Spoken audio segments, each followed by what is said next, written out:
Hey there, I want to welcome you to Thursday's edition of Journey Through the Gospels.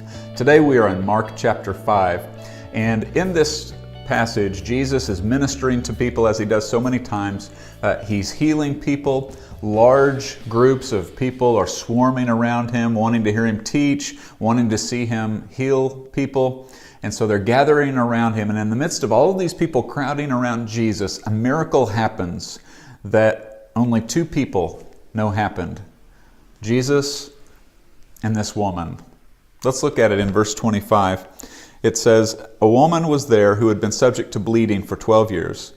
She had suffered a great deal under the care of many doctors and had spent all she had, yet instead of getting better, she grew worse.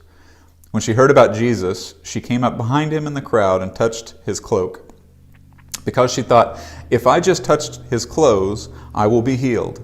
Immediately her bleeding stopped, and she felt her body that she was freed from her suffering. At once Jesus realized that power had gone out from him. He turned around in the crowd and asked, 'Who touched my clothes?' 'You see the people crowding against you,' his disciples answered, 'and yet you can ask, who touched me?' But Jesus kept looking around to see who had done it. Then the woman, knowing what had happened to her, came and fell at his feet, trembling in fear, told him the whole truth. And he said to her, 'Daughter, your faith has healed you. Go in peace and be freed from your suffering.'" Now, in this story, we have this woman, and she is in a tough situation. Tough situation. We find out several things in this passage about this woman. First, we read that she's been bleeding for 12 years. Now, the issue with that is this, that according to the law, the Old Testament law, that someone with an issue of bleeding like that would be declared unclean. And so she has been unclean for 12 years. Now, what's important to know about that is this, that because she's unclean, that means that she is kind of banished to her house. Anybody that comes in contact with her will be unclean. If she comes in contact with somebody, that person's going to be unclean. If someone comes into her home and sits on a chair that she's been sitting in, they're going to be unclean.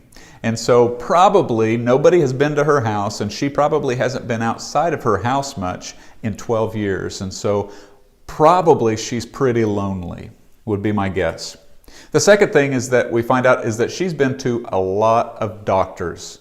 A lot of doctors. And it says that she's gone to all these doctors, but instead of getting better, her condition has gotten worse. The third thing we find out is that in going to all of these doctors, it says that she has spent all that she has. So after 12 years, she finds a place where she is bleeding, she's lonely, she has tried everything that she knows how to do in her power by going to all these doctors, and she's broke. That is a bad situation. I don't care who you are. And so she makes a decision. She decides to go to Jesus. She hears that Jesus is in town and probably has heard the stories of how Jesus has healed people, how he has done all of these miracles. And she decides to do something that she probably hasn't done in 12 years. She decides to leave the house. Not only does she leave the house, but she goes and she finds herself in this crowd of people. And she does something desperate to leave her home and to enter into that situation, because she thought, it said in verse 28, "If I just touch his clothes, I will be healed." And so in her mind, she's thinking, if I could just get to Jesus and just touch him, then I know that I can be healed. So she joins the crowd at the risk of contaminating the crowd.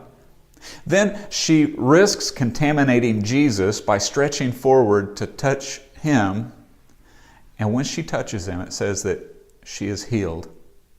This woman who had been sick for 12 years, who was lonely, who had spent all she had tried everything that she could possibly do, reached out to Jesus, and he healed her.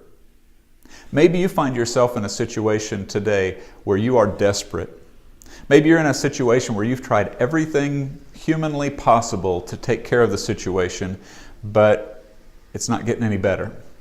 Maybe it's a sickness in your body. Maybe you've tried all the doctors. Maybe you've tried every medication that you can, but you just keep getting worse and worse. You're still sick. Maybe it's an issue with your marriage. You've tried everything. You've tried talking. You've tried counseling. It just seems like nothing seems to work. And if something doesn't happen, you know that your marriage is going to end in divorce. Or maybe it's a financial issue. You've tried everything to get out of the hole that you seem to be digging yourself into, but it just keeps getting worse. Or maybe there's some other situation in your life, but you're at a desperate place. You don't know what else to do or where else to turn. If that's the case, I would encourage you today to do what this woman with the issue of blood did. She reached out to Jesus. She tried everything else, but she believed that if she reached out to Jesus, that He would heal her. Today, if you are in a situation where you just feel desperate and hopeless, I would encourage you to reach out to Jesus. Just go to Him right now. He already knows that you're in that situation.